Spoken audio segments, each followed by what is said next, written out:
Hi, everyone. Thank you so much for coming out on a Thursday evening to be with us here.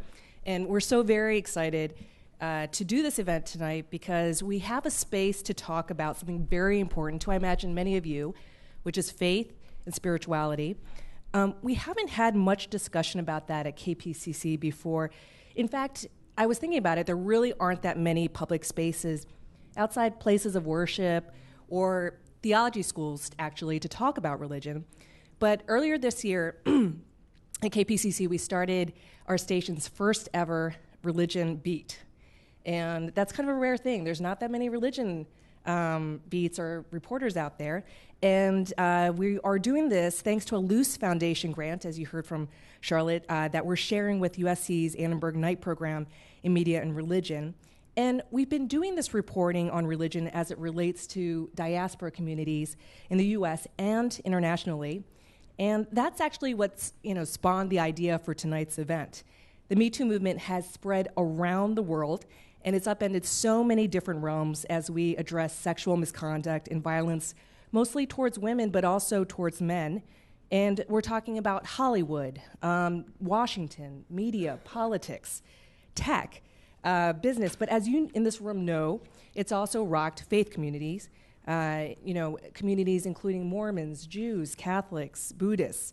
So tonight we want to talk about where we're at right now with faith and the Me Too movement, how we got here, the special challenges that people of faith face in saying Me Too. And we also want to talk about next steps forward, because maybe you in the audience are interested in culture change in your faith community. Maybe you have a question related to yourself or someone you know dealing with issues around sexual misconduct or sexual assault. Remember those questions for our panelists, because you will have a chance at couple points tonight to ask them. And so with that, I'd like to introduce our panelists and bring them onto the stage, starting with Edina Lekovic. She is host of the Meeting the Moment podcast and also a Muslim interfaith leader who works on building communities. Next up, we have Brie Loskota. Brie is executive director of the Center for Religion and Civic Culture at USC. And also, we have Reverend Najuma Smith-Pollard, who is a pastor at Word of Encouragement Community Church and a program manager at USC's Cecil Murray Center for Community Engagement. And last but not least, Eugene Hung. He is a relationship and sexual violence prevention educator and also a former evangelical pastor. So thank you all for joining us. And, this was interesting timing for us to do this event tonight because the Me Too movement has been making a lot of headlines, but also in the religious world. Just yesterday, a top conservative Southern Baptist leader named Paige Patterson was removed as president of his seminary, and this was after he made comments about women, including that women who are abused by their husbands should still stay with them and actually pray for them. And this is a culmination of other events that have happened in the evangelical world related to Me Too. But of course, the Me Too movement started months ago, and I wanted to maybe start with Edina and ask you, for you, when do you think the Me Too movement arrived in the Muslim community, for example? Well, first, thank you for having me here. And this is such an important conversation, and it's rare to see Me Too and faith communities brought together in an intersectional way. So I thank you for that. There are sort of 2 points that I think about. There have been a number of cases that have been looked at as sort of isolated and scandalous within Muslim communities around the country in the last 5, 6, 7 years, and those have shocked people. But they have been viewed, as I mentioned, as isolated incidents.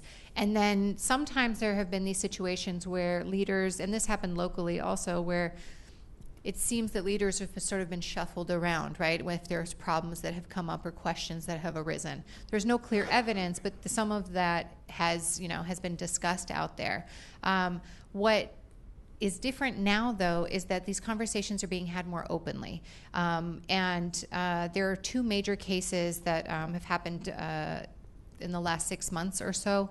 The first domestically of a scholar named Noman Ali Khan, who was accused of having inappropriate relationships with women who were not his wife, and that became exposed. But of course, it created a fracture line, right, with those who shamed and blamed the victims, as usual, and others who said believe them.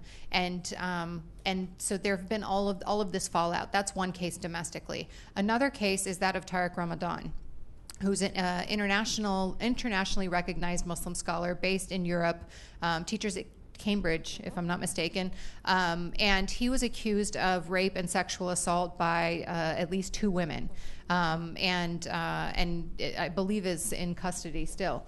And that has been another case. The same camps have developed either accusations that this is a conspiracy to take him down, and that these women are either being used for that purpose, or just the shocking numbness of one of the good guys, or the guy with, like, this was a progressive end scholar who represented a good theology as far as I was concerned. And so really grappling with that personally. So there have been waves of this taking place, but I think that the national MeToo movement has just accelerated things and brought them out into the open in ways where they've been isolated or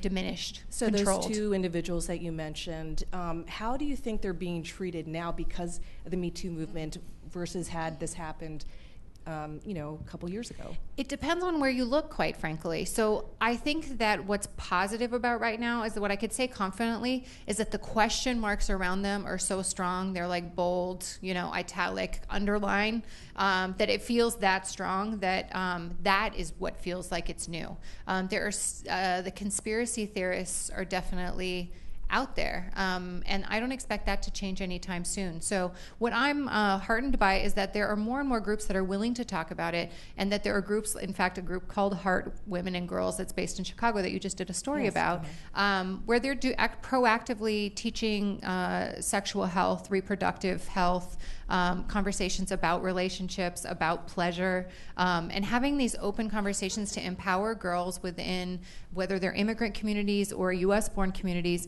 to be able to openly talk about their bodies and about their desires, and take some ownership of that. That's what feels most important to me, especially to take advantage of this moment, is I think that parents especially see the threat, right, to their girls. You can even appeal to them in that way, and that you can really have important discussions that will have a lifetime of impact. And we definitely want to get back to the work that they're doing. But Brie, I wanted to ask you something, going off what Edina is saying. It sounds like there's been these kind of cases that have been roiling around for years. But what's different now, it sounds like, is that, it's less one-sided. The accusers are being heard more. And are you seeing this across faith traditions? Are you seeing this internationally as well? So I think that the difference that the MeToo movement has made is making people unignorable. Let us not pretend that these voices didn't exist or that they were not loud enough. They were plenty loud. Everyone ignored them. They were ignored. And the MeToo movement created an environment of accountability that I think actually we should all be grateful for, because it made it possible for people who did sometimes need to whisper to find someone who could also whisper with them and then have that amplified. And I think that the culture of accountability and of women not being ashamed, but of saying that the men who perpetrate this should be ashamed, is a completely radical transformation in the conversation around sexual violence. And I think it is a really welcomed one. Religion is a transnational phenomenon. It's in many ways borderless. So religious communities, even if they look like they are just in the United States, they actually operate all around the globe. Even denominations that are in a particular place, the AME denomination, for example, where we have colleagues that work a lot, and Najuma was ordained a deacon, right, in it. That movement has congregations all across Africa. right? So religion itself is always transnational. We have to remember that. Culture is also transnational, and then communication and people are transnational. So what is happening here is also happening elsewhere around the globe. There was a huge interfaith convening in Jerusalem in December, and they passed the 10 guidelines around preventing sexual violence in religious communities instead of the 10 commandments, 10 guidelines. Someday, hopefully, there'll be commandments. But the idea was that this problem is a global problem. I would say that the unique element of some places like the United States is that the accountability is coming with some legal consequences. And in places in the developing world where the rule of law is not as strong, the places that people turn to for healing and solace and really remedy are religious communities. And so there's a double violation, right? That the state can't be relied upon. And in the United States, I would argue that the state does not do a great job of addressing the sort of justice-oriented issues related to religion. But when you get into places where there isn't the rule of law to the same degree, the cases where women are actually being able to find a legal remedy, right? Not just healing, not just a voice, but a legal remedy is weakened. And so I think that creates an increased sense of violation when the people who are perpetrating these crimes come from faith communities as well. There have been a few instances. There was a very famous guru in India who was just recently convicted of rape and I think he got a life sentence as a result. And there have been some cases where that comes to the fore, but I think it is still more rare. We're still trying to create an environment of accountability where accountability actually means justice, and those are not happening yet. And I think, as you mentioned earlier, the Islamic scholar Tariq Ramadan is still behind bars in France. In France, yes. So speaking of just the transnationalism of religions, it seems like MeToo has actually been able to has also emphasized the transnationalism in the sense that the social media has really bolstered this movement. And then you see, the MeToo movement hashtag on Twitter, which morphed into Mosque MeToo and was used by Muslim women all over the world. Church too. Yeah. Church too was also used internationally. And it makes me think about when the Catholic Church in the early aughts, they had a reckoning with the priest abuse scandals. And I'm wondering, how do you think that would have played out in this age of social media? How would it have been different for the survivors? Najuma? Had it played, how would it have been different? Yeah, or would it have been? Well, absolutely. I think what social media, what social media does, to Brie's point, it allows the issue to be forefront. You can't ignore it, you can't hide it. And then the way in which the information is spread, right? So when we began to hear about the Catholic Church and other churches where these things were happening, you had to rely on the news. You had to rely on conversations within faith communities. Now, if I never turn on the news, if I never go to church, my handy little phone is going to tell me everything I need to know. And so it allows for the increased awareness, the numbers. You hear about it faster, the speed of lightning, right? Like if someone gets in trouble or someone gets busted or someone posts something, that thing, we have a new word in our vocabulary. It's not a new word, but it's a word that we all use now a lot, viral, right? And so these things get a chance to go viral. And I do believe that had social media been what it is now then, there would have been a different level, another level of accountability, and they would not have been able to shift the priests as well as pastors. It happens in the church, the way that they've been allowed to just, we'll just move you to another location, we'll just move you to another charge, because by the time that person would have got to that new charge, everybody would have known about it. And so that's what social media does. It allows for people to know very quickly what's going on. Yeah, absolutely. Eugene, you're big on Twitter. And what's your Twitter hashtag again? Feminist Asian Dad. Oh, sorry. And the mic. Oh, sorry. Yeah, thank you. Feminist Asian Dad. Yes. And so, you were a former pastor, you are now a layperson. Can you speak from the layperson's perspective about how this MeToo movement has been received?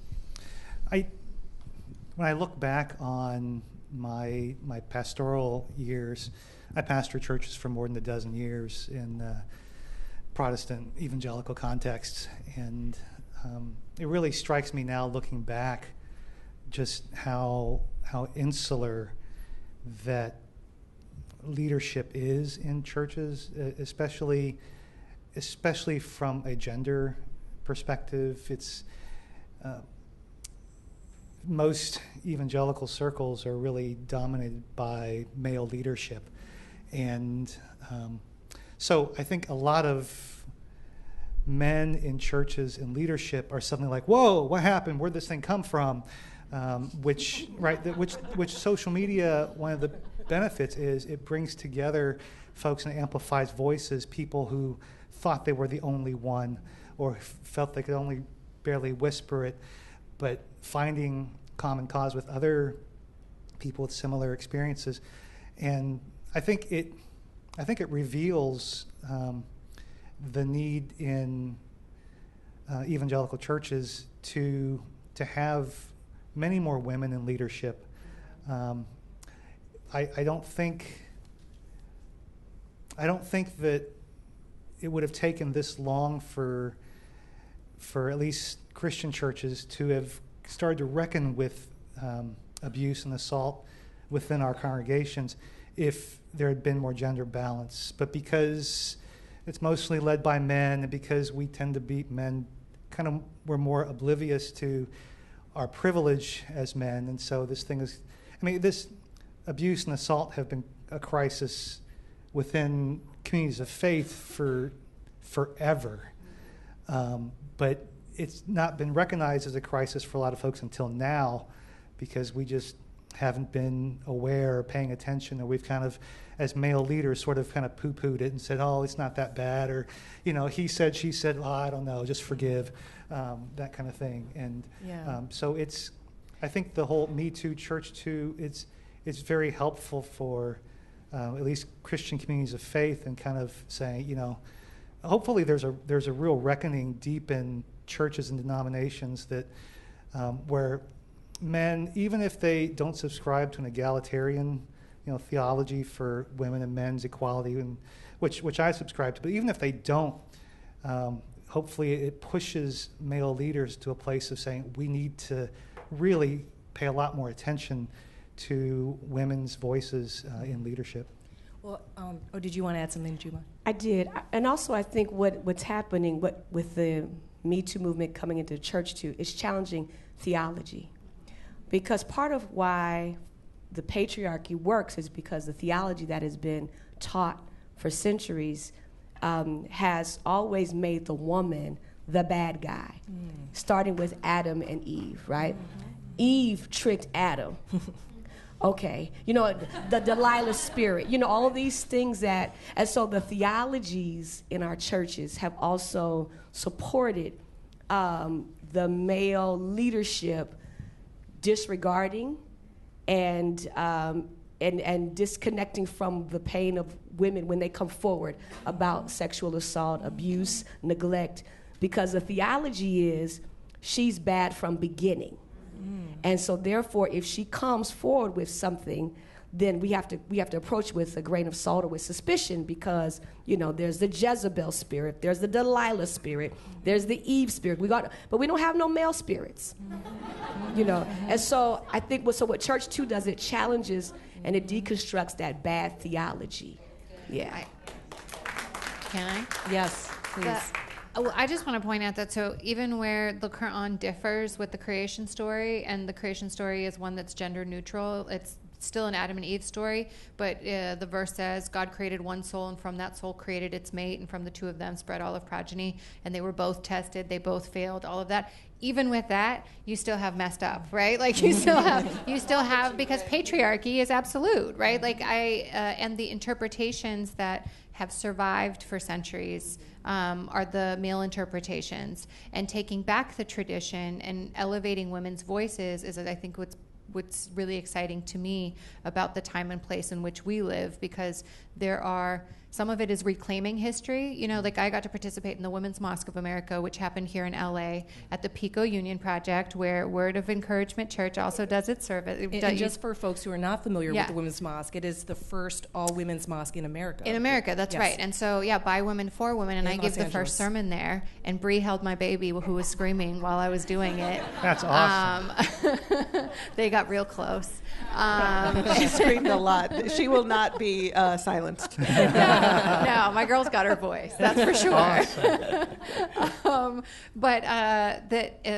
Here we have these opportunities that elevate and amplify women's voices as theological leaders, even though I don't have a theological background. And I think that, we have been held back and delegitimized using all kinds of different language, but it's the same tool, Brie, I want to ask you something about that, just building on what you're saying, Edina, because I have seen in these stories that have come out about Me Too and Me Too allegations, where the misconduct is treated by supporters of the alleged perpetrator as a moral misstep worthy of forgiveness, and that it is a shared sin of temptation between the religious leader and the woman, right? And is this a premise that you've seen shared across different religious communities? Yes. I mean, I think that there were some interesting cases of Buddhist leaders who were accused of sexual impropriety going back 10 and 20 years. And the assumption was that, men who were raised in monasteries who didn't have access to the wiles of Western women were being tempted in the United States. And so it was there's always a way to excuse behavior as somehow acceptable given the context or some form of misunderstanding. There's a great deal of interpretation, right? So all of a sudden, everybody becomes sort of exegetical scholars, right, when it comes to human behavior on these issues. And I think what's remarkable, and Naomi Wolf pointed this out in her New York magazine that a colleague of mine sent me today, as I was thinking about this, from 2004, when she had a case and a complaint against Yale University, that men never seem to do this to women who are above them in power. Right? And we need to keep that in mind, that when this happens, the component of power is always at play. Who is in positional or religious authority? And it's remarkable to me that these misunderstandings never happen up. They only happen down. And I think that actually should give us the clue as to what's really going on. If this harassment is not happening up the chain, then there's a reason for it. And I think the reason we should be very suspicious of these misunderstandings that happen because the power involved. And we need to investigate not just consent, but power, right? Consent is one element of sexual relationship, but also power is another. And I think that we are finding our language around what it means to have relationships across dimensions of power. But abuse always happens in a context of power, and it's always with someone who is disadvantaged in that power relationship. And you see that in the secular world, and of course, the same thing's going on. But I wanted to ask Eugene, in the religious world, and from your perspective as a former male pastor, obviously you're still male, but as what are people up against in a congregation when they are calling out an abuser who may be in a position of power? I mean, it seems that religious leaders have this special place where they are seen as having figured out how to have a relationship with God. They have this path. They're just seen as they're elevated. But I mean, if someone wants to be able to name their accuser, what are they up against? What are they facing? It seems like so often,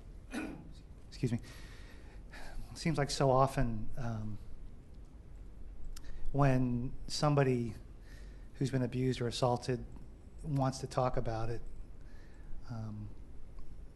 it's so often somebody within the church who's trusted, who's been there a long time, who's in leadership, whether formally or kind of informally. And so trying to talk about that with anybody is going to have all those risks to it that you see in other spaces. People are going to tend to dispute the accuser's version of events. After all, the person who's alleged to have done these things, he's the beloved so-and-so, or, and so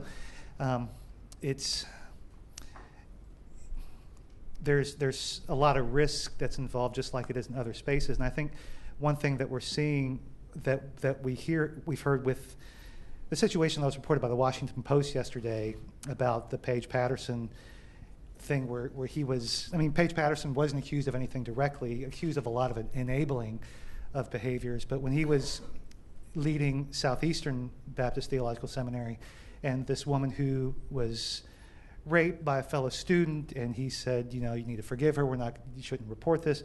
But then what happened to her, he started questioning her, and she started to get victim blamed. What were you doing letting him into your apartment when you know that's against the rules?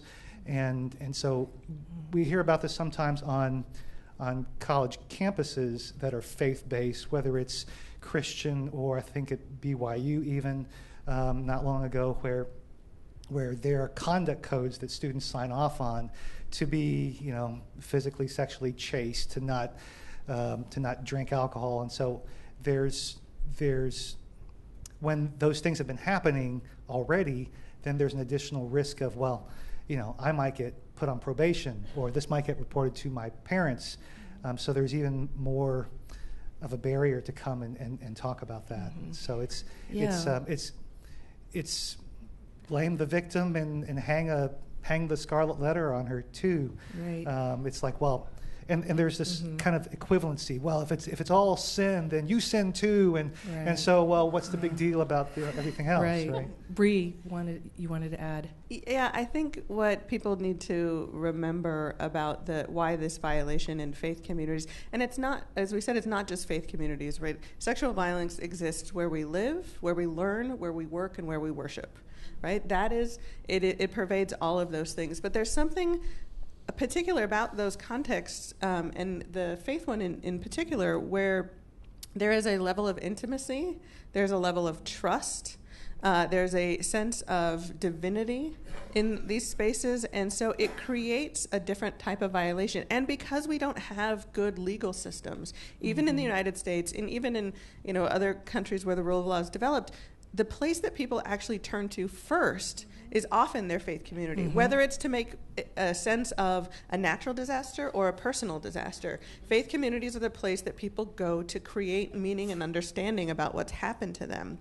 And so when the faith community itself is part of the institution or the place where the victim can't go safely, it adds another layer. And it's a layer, I think, that we should, my colleague pointed out to me today, that is more akin to being a domestic abuse survivor, right? That the relationship is so strong and so tight that the violation is big. And the violation is big not necessarily in relation to the severity of the act, but to the severity of the breach and the type of relationship that they have. And that's why faith, I think, is such it's an environment that has to be paid special attention to, because some people will say, it was just this minor thing that happened. And it might actually have not been a big form of sexual violence in the scope of things, but because it happened in a context where it was a violation of the behavior and relationship, it's a much bigger breach. Well, it's spiritual trauma. Yeah.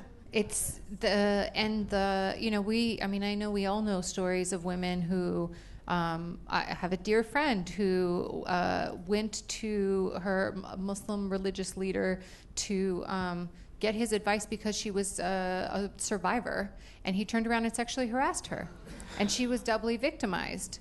And then what happens? Then you go down the spiral of, if this happens and this is part of my faith, and who is God? What is my relationship with God?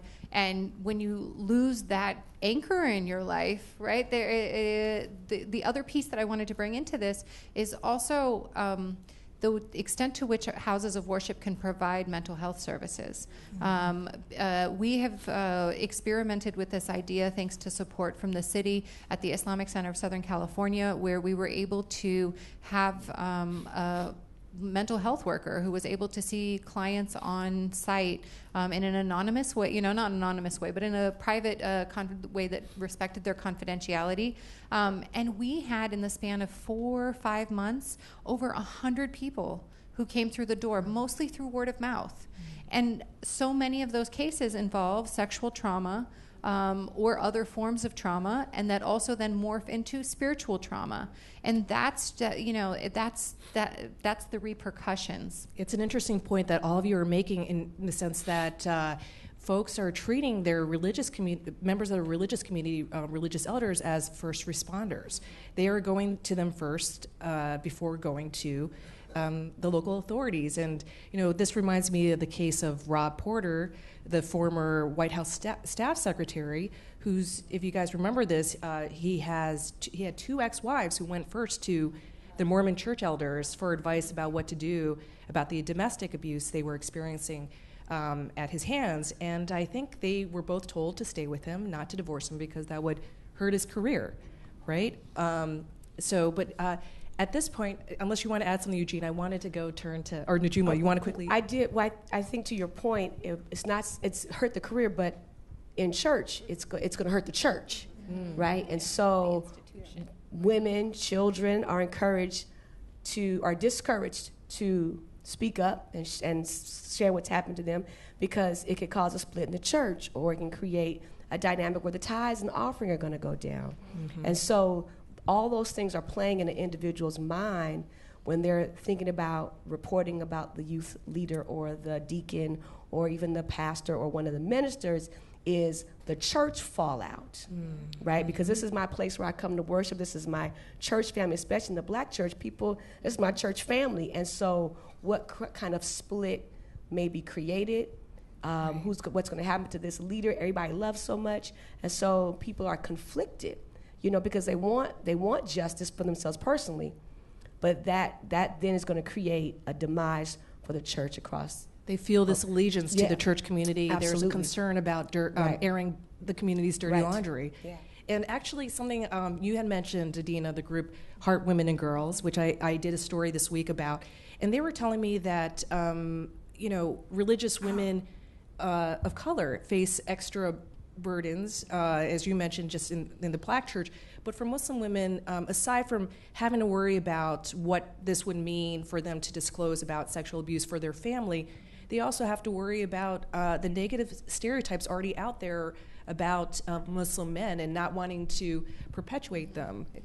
Yeah, you bring up a really good point. I mean, talking about airing dirty laundry, when you're Muslim, airing dirty laundry is like people already have, right? Like the default that we're dealing with is an uphill battle. And so there is a hesitation to protect the faith, not just the institution, but protect the faith. But I think this also relates back to the Tariq Ramadan case. So this European scholar, a lot of the questioning that's been taking place, I took note of this quote from a French Arab woman who wrote for an online magazine. She said that as a Muslim man is always more than a man. He is the tree that represents the forest. That the actions of the individual is always interpreted as the universal. And I thought that just so beautifully captured it, because that's this conundrum, is that we want to deal with these things head on, but when it feeds into Western notions of feminism that buy into Orientalist ideas about Muslim women as being oppressed and silent, whatever, I shouldn't repeat the stereotypes. I've worked too hard. But so it's just this cycle that feeds in on itself. But the core thing is the truth-telling. I mean, I was at the United State of Women Summit a few weekends ago, and I was, like, no surprise for me, sobbing in the audience when the U.S. gymnasts, 4 of them, stood up and shared their story, and to think about the hundreds of women who came forward and at their most vulnerable state. I mean, that just gets me, that it is the power of just telling, and teaching people to tell, that it's okay to tell. And that circles back to me. I think about it as a parent all the time, especially now, and as a survivor myself. How do we get young kids to be comfortable to tell, and how do we brace ourselves so that we're ready to hear them? Yeah. Yeah, I think that that's the critical element of it is also to create the environment where people will be heard. Because you can speak all of the truth to power you want. If power doesn't hear you, your voice is in the wilderness. And the cultural transformation that we need at this moment, whether in the U.S. or around the globe, is to hear. Is to hear. And Edina, I just caught what you said, that you yourself were a survivor. Is this something you've been talking about more recently? Because I never talked about it publicly, and this might be the first time I'm talking about it publicly, but I never felt the need to talk about it publicly. It was not something I disclosed until I was an adult. And but these days, and because the Islamic Center that I'm a part of hosted a MeToo circle with the mental health professional, that we were able to hire, I tapped into a different piece of the importance and being okay with talking about it. So I can't talk the talk if I don't walk the walk. So thank you for sharing that with us. At this point, this is a first chance for you folks to be able to ask some questions of our panelists, and I wanted to see if you just wanted to raise your hand, Daphne, my colleague there, will bring the mic to you. You will get another chance later, but if there's any questions that you have at this point, please go ahead and ask. Unless you guys are so riveted by the conversation you want to keep going. We do have some questions. Okay. Hi, I am so grateful for this panel. The MeToo movement for my Catholic high school raised, a woman wrote in one of my my classmates wrote in the Washington Post about how you had to find resolution on your own. And she didn't talk about who the teacher was at our Catholic school or mention the name, but all of a sudden all these other women from our school talked about it. And I had hoped that in the MeToo era that this Catholic girls' school would actually respond positively and compassionately, but it has been a wall. And I'm wondering if there's a way, how do you approach the organization in a way that they can open up? And because we've tried many ways, asked the bishop, asked the Santa Clara University nearby, who has educated all these people to be good administrators, and it turns out that person was the one not mandatory reporting, et cetera. And what is the constructive way to open a dialogue? Najuma? I've learned that the pen is really powerful. And sometimes you have to get someone's attention. And so one way to consider is to begin to write about it and tell the story and share that story. And maybe it can generate enough conversation that those in power, as Brie mentioned, who are not hearing, will begin to hear. Sometimes you have to encourage people to listen. Not saying it gently, but and so there may be some way that the ladies or the individuals who were violated could collectively tell their stories. Storytelling is hugely powerful, and it works. Storytelling works, and so maybe gathering some voices together, putting their stories together in some kind of collective format, and sharing that out, and that may get the attention of those in leadership who have chosen to turn a deaf ear to begin to tune in, and that may be a way to do it. But storytelling is very powerful. Yeah. We have another question right there. Oh, okay, first here. I'm sorry, there's Thank someone you. behind you first. Thank you also all for coming. From my own experience, my name was Anita Gill. At the time, Anita Hill became a well-known name in America. And at that time, my boss was tried to do something with me sexually that he says, if you could offer up some services, I think I could get you a promotion. When I didn't accept his offer, he threatened me to lose my job if I reported it. So I felt silenced until Me Too happened. Fortunately, I kept my job at Sprint for 10 years. He got fired a couple years after what happened. My question is this: I have seen in my 30-year career, I have seen a few, like a drop in the ocean, but I've seen a few women egg some men on, and then when they respond, they are blamed. I know that's an exception to the rule, but where I'm going with my sharing of that is there a standard for respectfulness that we could model what we want from others? Because it's easy to say, me too, and I've been wronged, and wondering what part of our effort of uniting is being focused on us modeling the respect that we want from others to prevent it instead of respond, proactively prevent. Is that a question? You guys all got the question? I have a, yeah, exactly. I'm going to say I have a hard time with that. I want to find a way in. But I think our baseline has to be, and I think this is part of the Me Too movement, is that it doesn't matter what she said. And when we open that door, you can't win. You just can't win. And so so as a Muslim, I've spent all this time thinking about like this hijab thing that I wear, and why, because I give public talks, why men don't wear it and I wear, women wear it, and I've had this conversation more times than I can count. But when I think about gender issues, the goal to me is that we all treat each other professionally, essentially. And that anything else, even if we're outside of the professional space, we all treat each other professionally, right? And that when you are in a professional space, you treat each other professionally. And if you're outside of that professional space, then you, again, ask for consent, right? Like I'm reading things a certain way. It's verbalizing things. But if there's a modeling, I think it's men and women modeling what being professional is like. Overly, if I'm going to be reduce it down. I thank you for your question, and I struggle with it because, it's to suggest to the girl who wears a miniskirt, if you just hadn't worn the miniskirt, you wouldn't have been raped.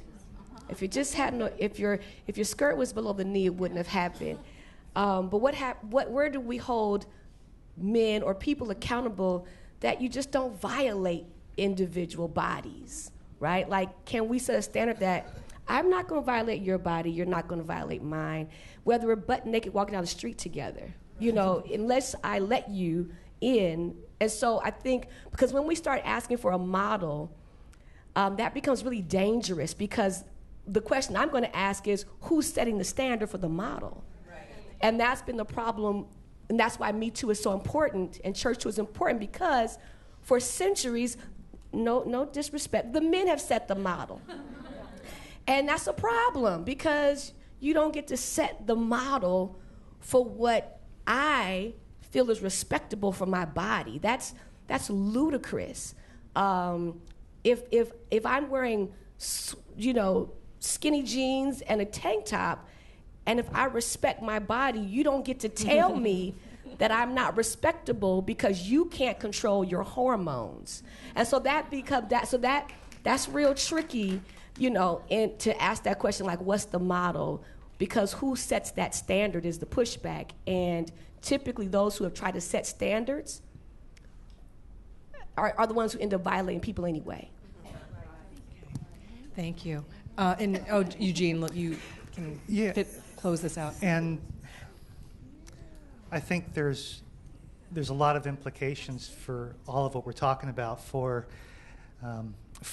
male leaders in churches, in faith communities, and for just men, period, for dispelling notions of, boys can't control themselves, they're hormone crazy, and so, just they're going to do what they're going to do. But I think it's important for faith communities to start to be part of the teaching that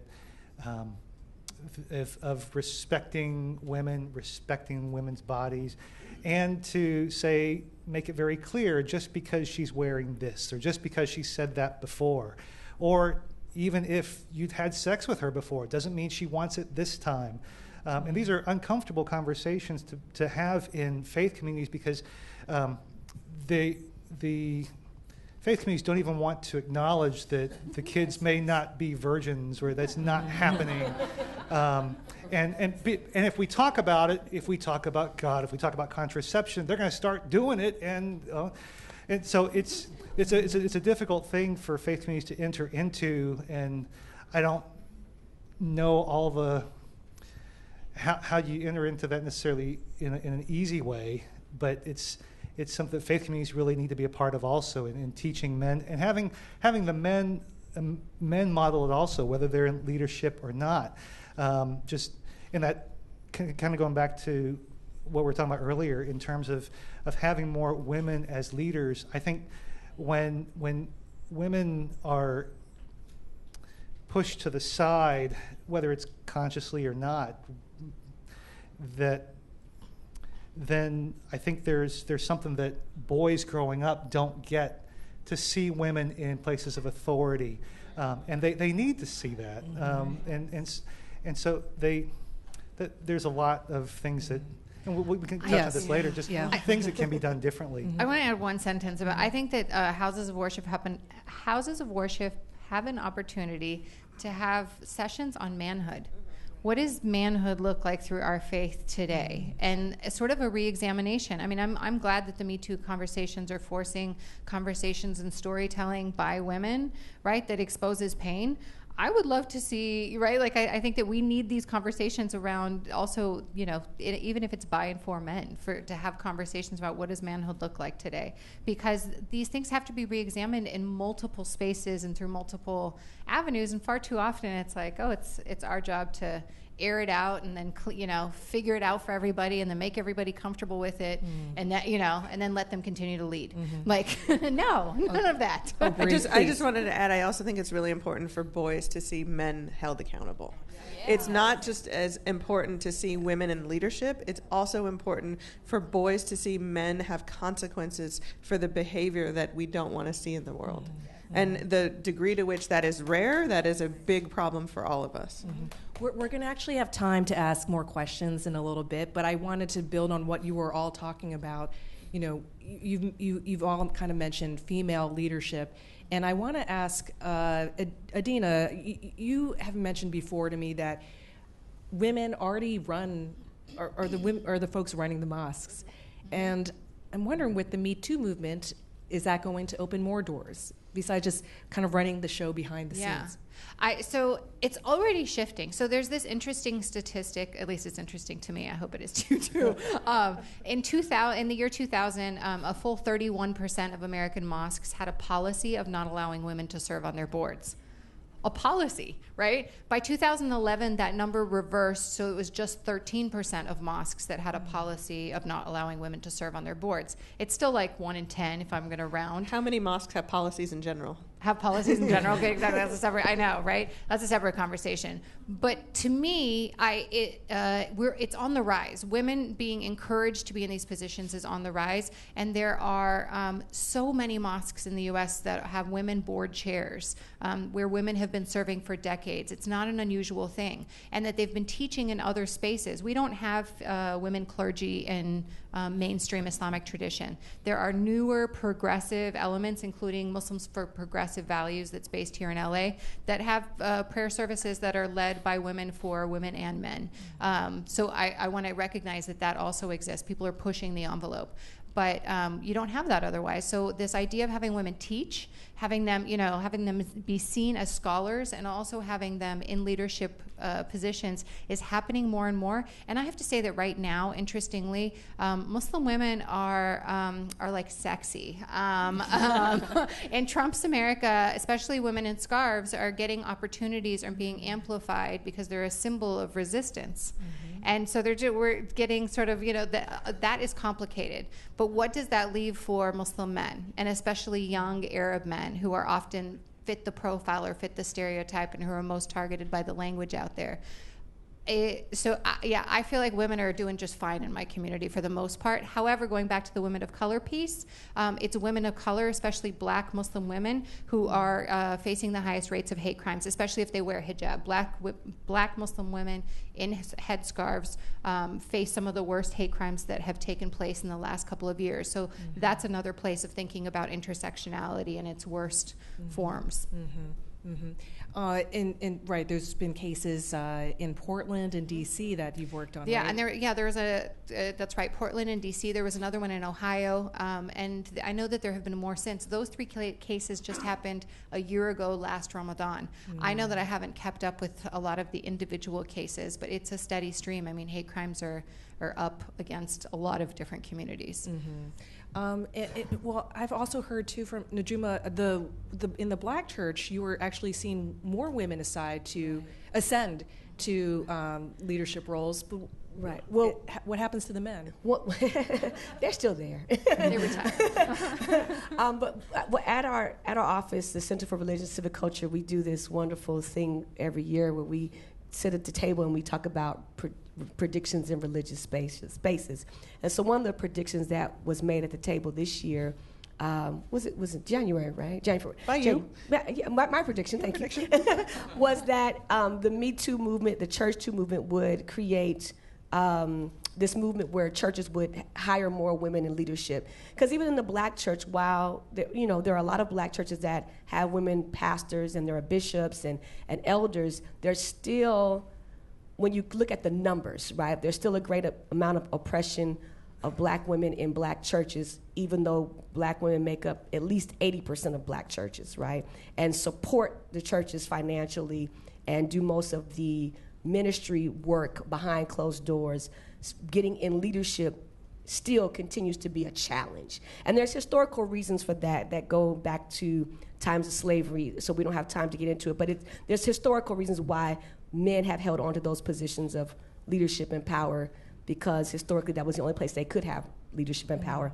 And so, not to excuse it, but just to explain it. However, with the Me Too movement and the Church Too movement, even what I see with my friends who are pastors and others that we're kind of watching across the nation, is that more pastors who are head pastors are assigning women as executive pastors, or women are being, when the male pastor is either retiring or moving to another congregation, for the first time they'll bring in a woman. And part of that is a response to the Church Too and Me Too movement, because we've had so many men mess up. It doesn't mean that they all are messing up, but there's been so many instances, and I think you even mentioned this a little bit, that by bringing women in, it kind of levels some of that, energy out a little bit. It kind of helps with the process of healing, but also moving forward as a church. How do we move forward? How do we begin to look at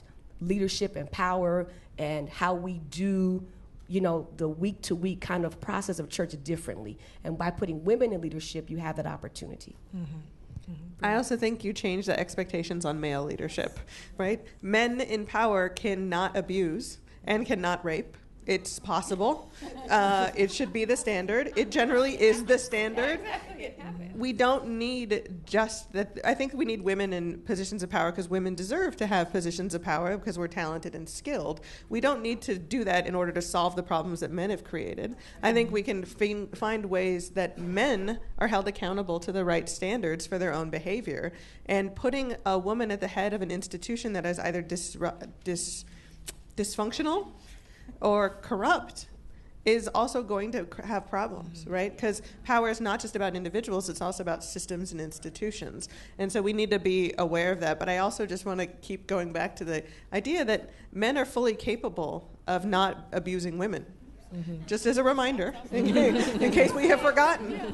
And I appreciate all of those who continue to hold themselves to that standard. And we need to make sure that we don't change out the bodies of people without addressing some of the systems underlying that, and then also sort of assume that men can't have the behaviors that we want them to have, because I think actually many of them do, and we should have the reminders to our sons, right? I'm raising a young white guy, and I want him to have models of leadership that tell him about what it's like to behave, just like your Arab son needs to have models of leadership and accountability and manhood that reach, and your black son, right? Like that's what we need for our children as much as that's what we need from our male counterparts right now. So we're definitely still in the throes of the Me Too movement. It seems like with with Paige Patterson, for instance, being removed, there's still things happening. But I'm trying to get a sense from you, Brie. How do you think the different religious communities have done so far in terms of responding to Me Too allegations? I would say not well. In the arenas where D-minus, that's still passing. I don't know. I would say that I was actually just on a panel with someone at a mega church in Orange County, and he had such an earnestness about wanting to know what he could do, and he was lost and blind when it came to it. Not because he was bad, not because he was willfully ignorant, because he just felt like he didn't have the tools. And I think that where there is good intention, what we need to figure out is how to give people the tools so that we can actually grade them on the right, not on a curve, but in the right way. So I think that faith communities are really struggling. I think they're struggling on so many levels, not just related to the Me Too movement.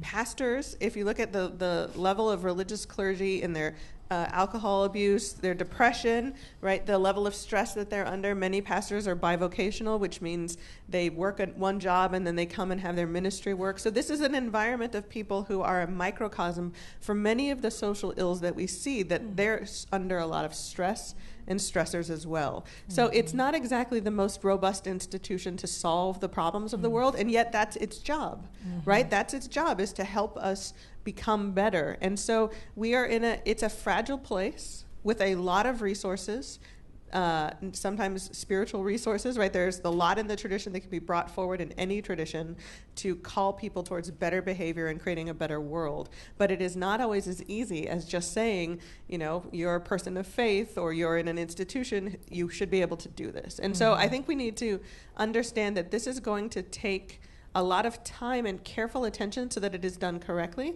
Not that it should release us of a sense of urgency around this, because it is urgent and it demands our attention now, but it is going to take us time to get from a low failing grade to something that we're really proud of. And I also want to point out just the backdrop against which all this is happening under a Trump presidency, right?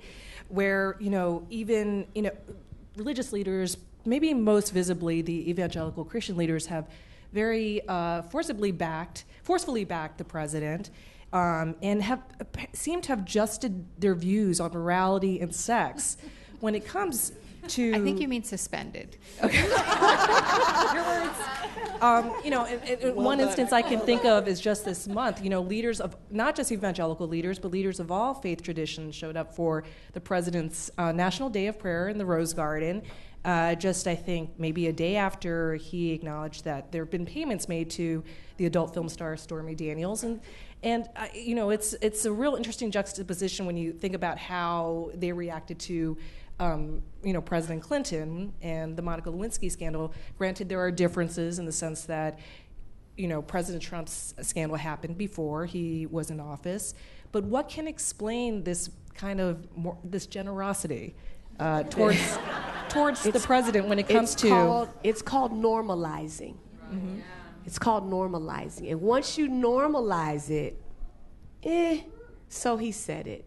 And that's the scary part. While we have the Me Too movement and Church Too, and there are many voices and forces out there calling for accountability and justice and healing, you also have from the highest office in our country a normalizing of assault, victimization, dehumanization, and we can go on and on down the list. But why is this pattern happening in terms of normalization? Is it transactional? Because are the faith leaders getting something Yes, from they're this presidency. getting their Yeah. policy goals in many ways. The policy goals that evangelical, especially white evangelical conservatives, have wanted are being fulfilled in the Trump administration in foreign policy and some of their domestic eroding of civil rights related provisions and special statuses.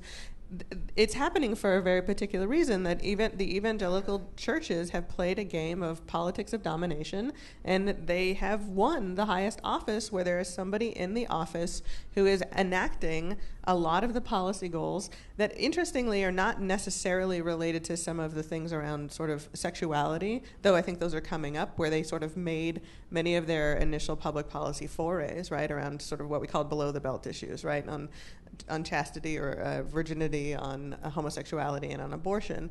There are other goals that they have as well.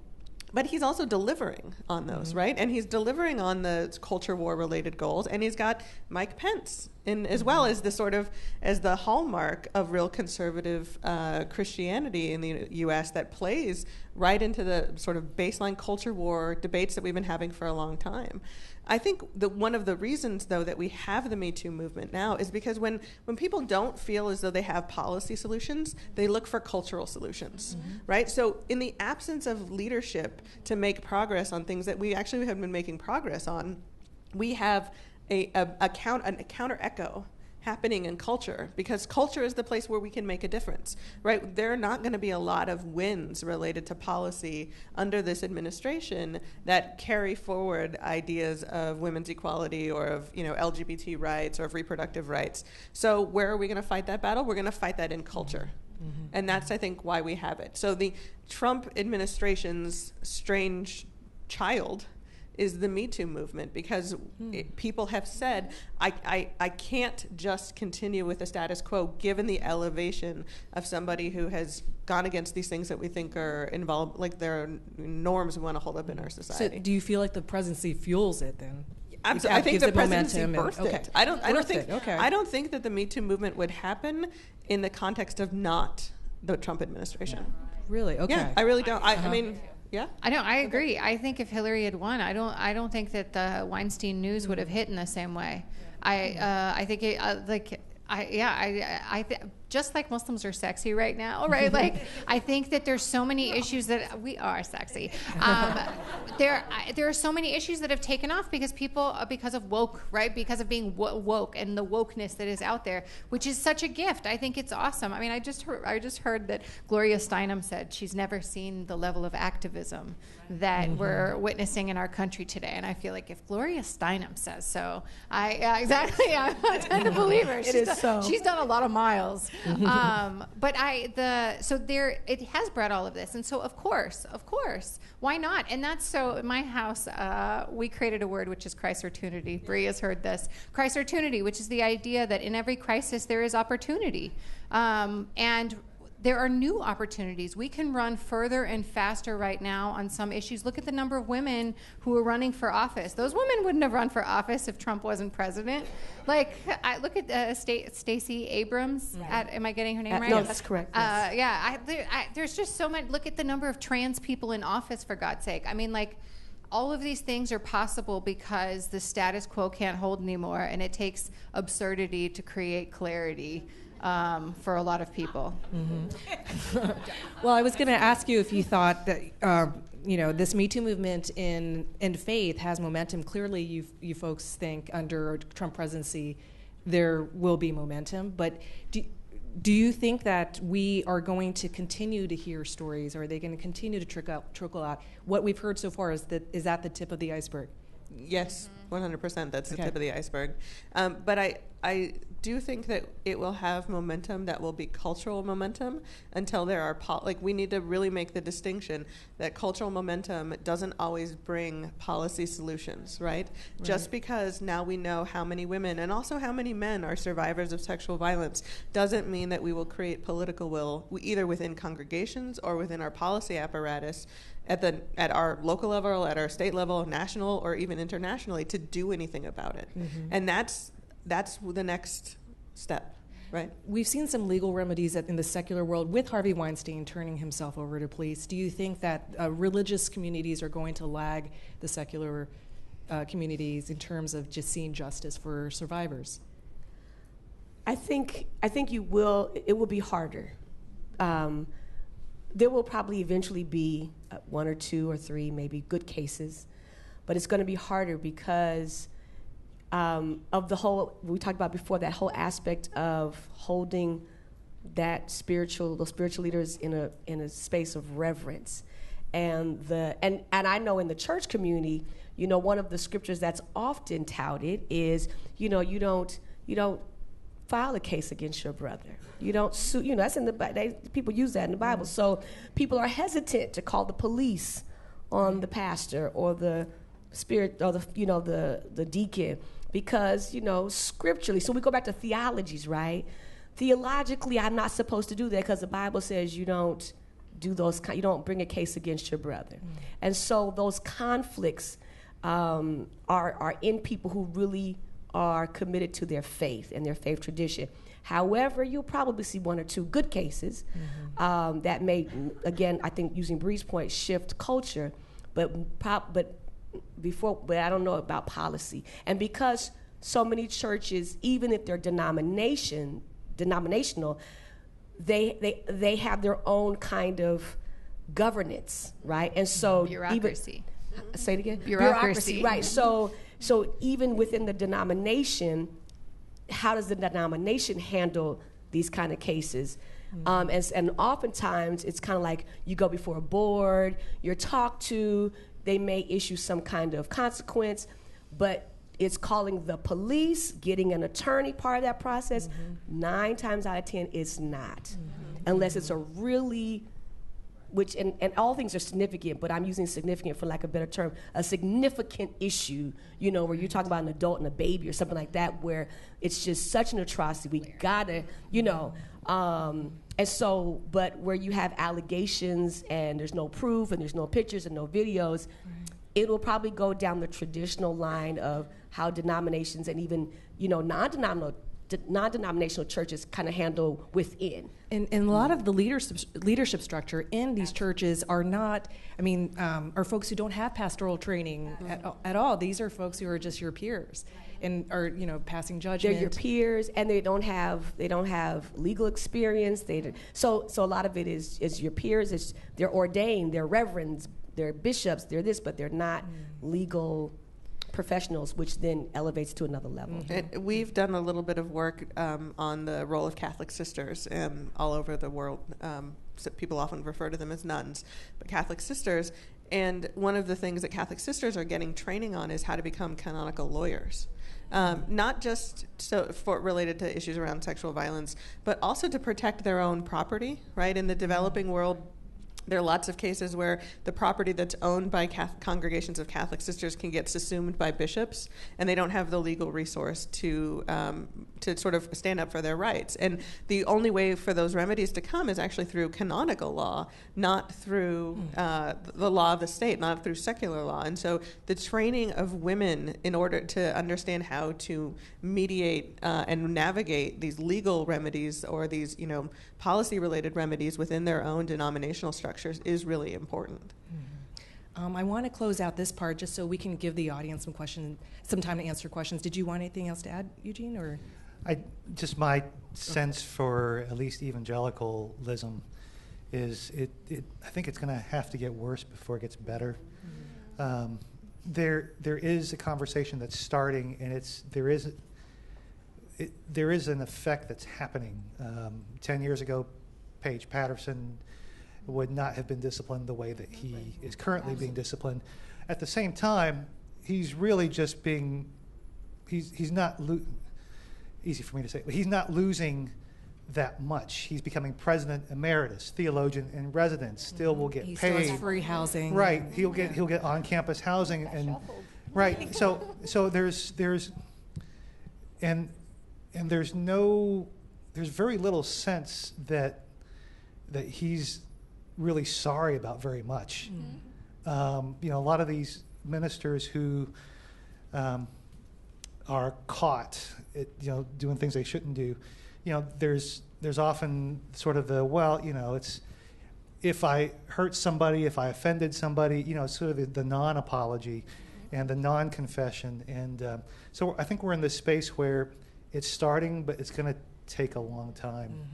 Thanks for that, Eugene. So let's turn to the audience now for your questions. Oh, and I see a number of hands that have gone up. Daphne, we'll come over to you. Please have your question ready with, she's got one person over there. So please go ahead. I'm loud in general, but I've been sitting on my hands. Me too, I am a survivor. And I would like to hear more conversations about the what now. After the Me Too, after saying I am a survivor and this happened to me, what I'm finding in talking about it is people are uncomfortable with the details. And I think the details are important. And I can only speak for myself as a survivor. That's where the real healing comes in. Someone mentioned earlier, Larry Nassar and the gymnast being able to confront him. And the same thing with like Bill Cosby and being able to confront. There's a healing that comes in with that. I published a book, The ABCs of Molesting Me. It's not a how-to, it's a memoir. But what I'm finding now is that there's, and this someone else mentioned it on the panel earlier, and sorry, I'm just kind of like taking everything in, is the Scarlet Letter. And that's something that I'm struggling with and experiencing, that now that I put it out there in such a public forum and platform and available, the Scarlet Letter of, oh, I'm so sorry that happened, but I don't want to talk about it. I don't want to hear about it. So in the faith and across the board, I would like to hear your thoughts on the F word, the other F word, forgive. Because that's a really, really hard word that me personally I've been struggling with.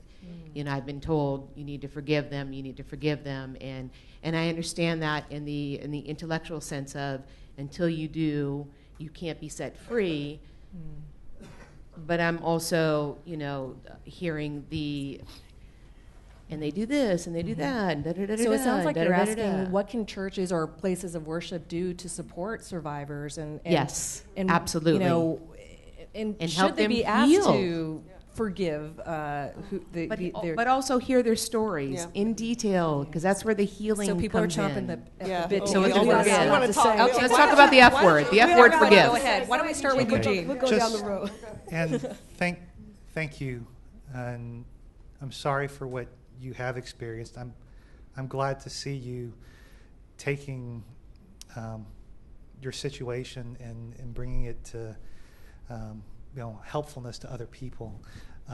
So thank you for sharing that with us. And I'm not going to try to tackle all of it, but I think just from a church or mosque or faith community leader standpoint, I know that for the 12 plus years that I was a pastor, I talked about sexual abuse once. And I look back and I think of all the Sundays that not that it has to happen every Sunday, but all the missed opportunities.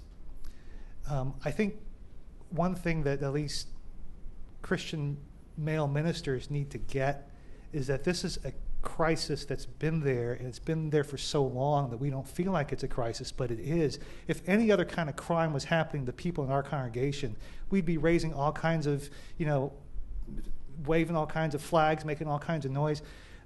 And I think male leaders, and it's not just for male leaders, but men especially are uncomfortable with this. Pastors need to start talking about the places in the Bible where there is abuse, where there is assault, where there was rape, and start talking. I mean, those are the passages that are rarely ever preached.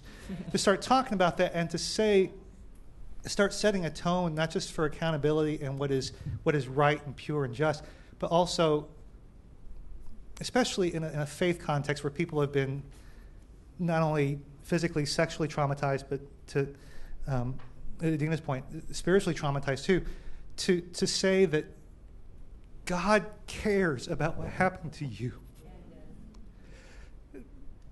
that He is with you, and that any guilt you have gotten because you're a survivor, you're a victim, that is not of God, that is not of the Scriptures, and that God really cares about your healing.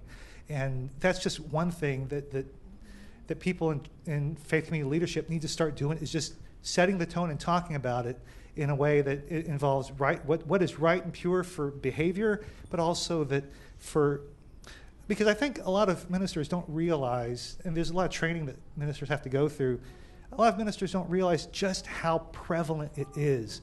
And some of that's because we don't like to talk about it, because there's a stigma of talking about it. A lot of it's because men are victimized less than women are.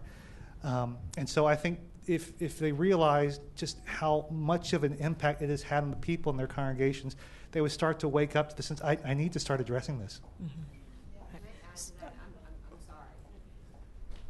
I've been in some group therapies, and I have to say that the groups that I've been in where men are part of the group have been the most transformative. Mm-hmm.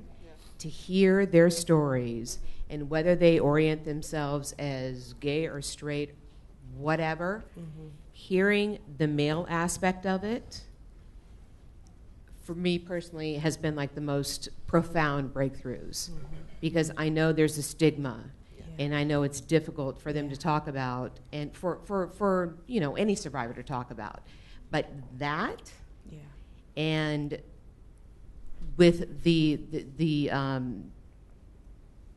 healing of it, and just being able to talk about it, and not feel as though you're wearing that scarlet letter, and be heard, and be told that's messed up, but you're still loved. And so, sorry. To piggyback on Eugene, thank you.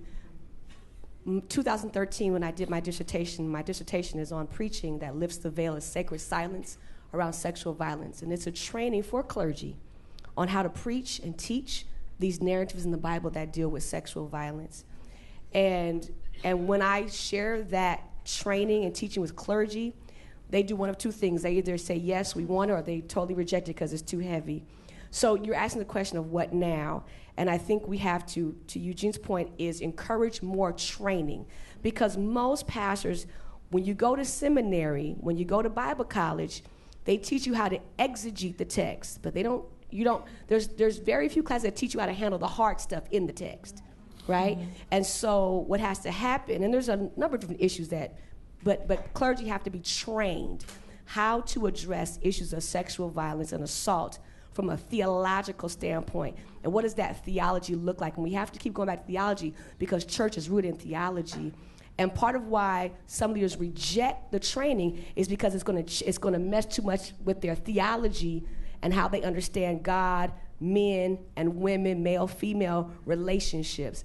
The second thing is about forgiveness. And I think what also has to happen with training from the clergy, because it has to come from the pulpit, is that clergy have to be trained on understanding the difference between forgiveness and reconciliation. And a lot of times when people are saying forgive, the interpretation is reconciliation, meaning you violate me, I forgive you, therefore we can sit on the same pew together. No, we can't, not ever, not never, right? Because that's reconciliation. And so what we also have to do is we have to enable clergy to teach and encourage them to train and teach their congregations that there is a big difference between forgiveness, which is the releasing, and reconciliation, where we stay in relationship to each other. And that's part of the challenge in the church, is that oftentimes when the word forgiveness goes out, the underlining message is reconcile. So allow Deacon so-and-so to still hug you on a Sunday morning. No, he can't never touch me again. And so, or to allow, stay in the church. Don't leave the church, stay there. I have a friend who her daughter was violated, and she stayed in the church, and I told her, you will always hurt until you leave that place, because the violator of your child is in that place. And so, but she was taught to forgive, and she understood forgiveness because bad teaching, bad theology taught her that forgiveness meant reconciliation, and the two are mutually exclusively. They're just different. They're, yeah. So I just really want to tell this briefly. quick story. It's the most powerful sermon I ever heard around this, and it takes like 90 seconds. Our colleague, Reverend Cecil Murray, was in Rwanda. He was in a room full of women who were giving testimony about the most egregious forms of sexual violence that took place during the genocide. And they found out he was a pastor, and they asked him to come up and speak to this group. He gets up, and in his brilliance, he takes out a $5,000 Rwandan franc note, and he asks the group, "How much is this worth?" And they go, "It's worth 5,000 francs."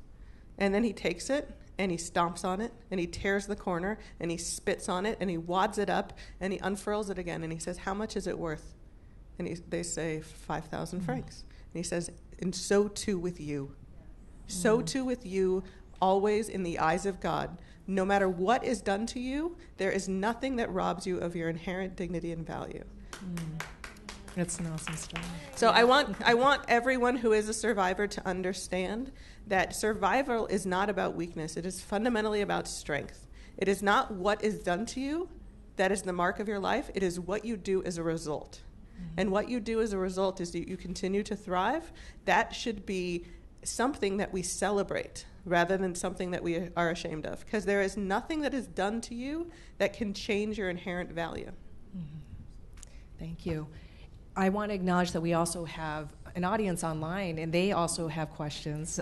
So one very quickly here is, do religious organizations risk losing nonprofit status, tax status, if allegations are found of sex abuse or sexual misconduct are found credible? Is that, you think, affecting the likelihood of folks or church leadership from reporting this kind of thing? Not necessarily, because if a church has their nonprofit status, if it's a pastor or someone in leadership, you do the right thing, which is remove them. But the organization itself still has its structure, and so it should not. Now, what it may affect is the funding coming through. But that's sponsors, funding. They may, especially if it's something that's widely broadcast, you may lose some of that support. But the entity itself does not necessarily go away because someone on the board or someone in leadership is found guilty of a sexual assault case. So it sounds like, no, this is not not a necessarily, major factor. unless somehow they're using that agency or that corporation or that nonprofit for the purpose of perpetuating of crime, of sexual assault or violence, or whatever else out there. But if it's just an individual, you remove the individual, but the entity still remains intact. So we have time for how many more questions, you think? Perhaps just a couple more questions. And just a quick reminder, if you are disclosing about personal experiences, just be mindful of the fact that about naming specific names, just want to protect you against any kind of public defamation accusations. So that's just something to keep in mind. So Daphne will come to you folks next. I think she maybe have someone there. Okay, so, very good.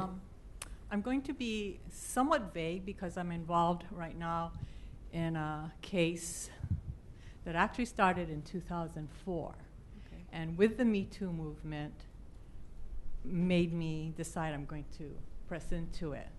So the question I have for you is, and I'm afraid it's not going to be positive, but okay. I want to know on a systemic institutional level, and I'm talking on a denominational, national, state level, if you have any good stories of turning a system in the way that they deal with past sexual misconduct. So any examples of denominations who've done this positively? Because I think changing a system and institution is almost next to impossible. Does anyone want to take that? I think the model is still being created. Okay. It's still a work in progress. Thank you for that question. Maybe have time for one more.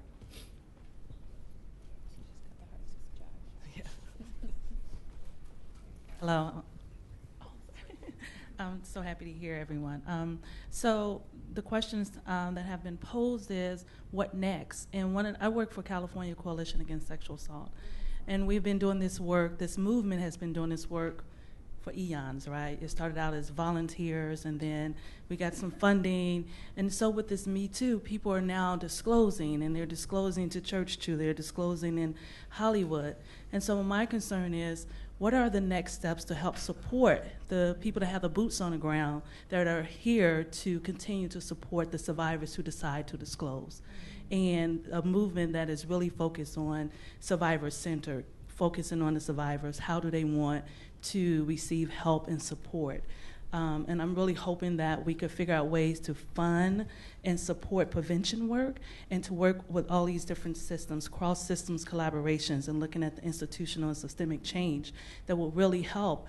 And all the things that the panelists have been saying is what we need, and we really need to have these conversations with these cross-systems collaborations. And I also want to just say one more thing about the forgiveness part. It's really challenging for people to forgive when they are not on the path of healing. If they're not healed, it's very challenging to forgive, and to expect someone to forgive when they're still hurting and when they still have a sense of shame. And we reside in a rape culture society and victim blaming society. Why would you ask someone to forgive when they are not healed? So that's a conversation we really need to think about having, as well as the reconciliation and defining what forgiveness is, and reconciliation and liberation and prevention to support survivors. And how can we support our society so we won't have to chase after what's trending in sexual violence? How can we look at it from a prevention standpoint? Thank you. So to your earlier question about what religious institutions can do in terms of providing resources?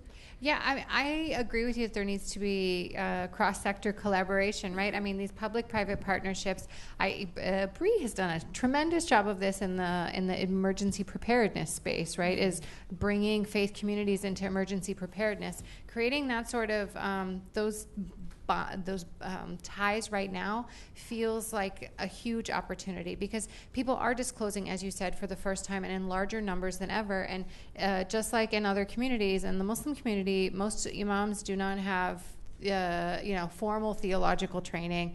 They certainly don't have mental health or counseling training. And in some cases, they're foreign born, and cultural norms, right, might be different. There's so many different issues, but I will tell you that I know that they're hungry for support. I know that they want a referral list, right? Is when people come to me with this stuff, like, it's not that they're actively telling them just go pray on it, right? Like, sure, that could be happening, and I know it does happen, and I got lots to say about that. But for the most part, I think they want to do right, but they need the resources to be able to do it. There are, just as in other faith communities, in the Muslim community, there are umbrella organizations or coordinating bodies that sort of become a clearinghouse to get to multiple mosques and those kinds of things.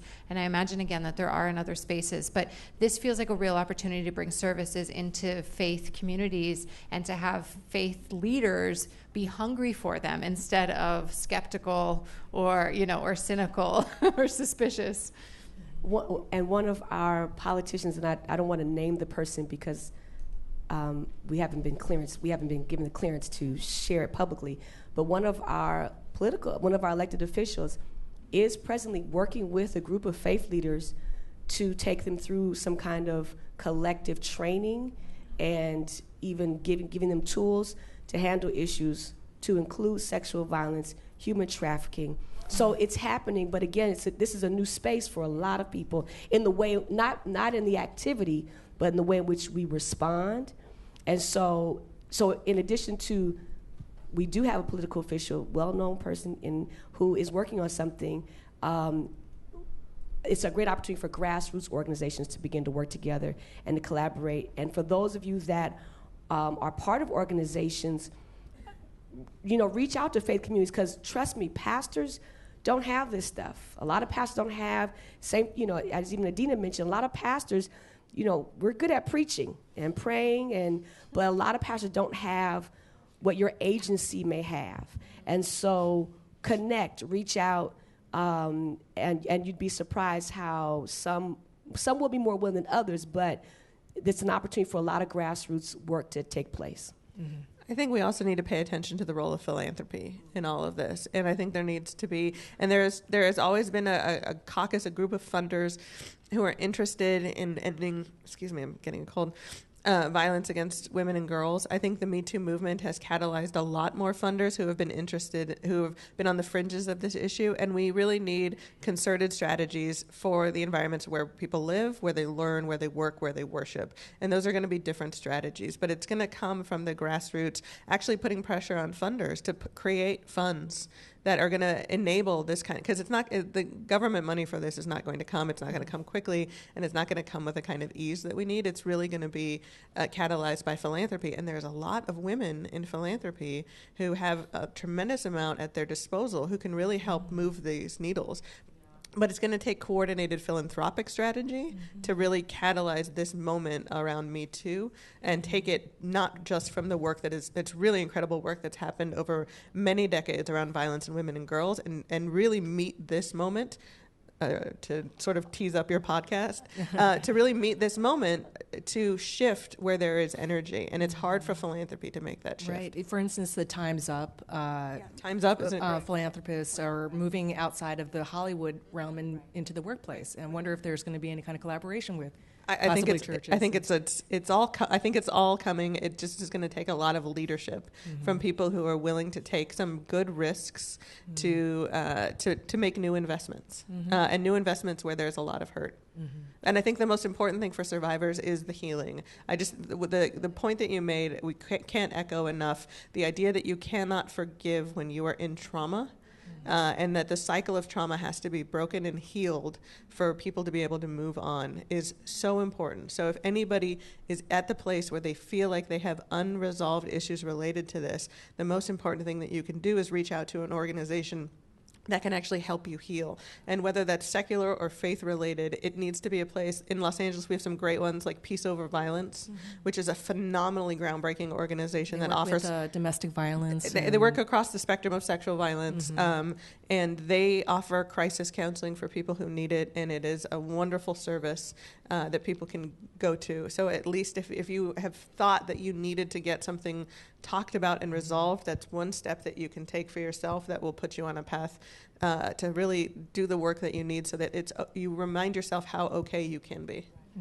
I want to wrap things up because it's time, but wanted to thank all of you for coming out tonight, and also our wonderful panelists, starting Eugene Hung, Reverend Najuma Smith-Pollard, Brie Loskota, and Edina Lekovic. And they are wonderful folks in the sense that they are going to stay and answer your questions. Maybe you did not get a chance to pose your questions. They will be here to speak with you afterwards.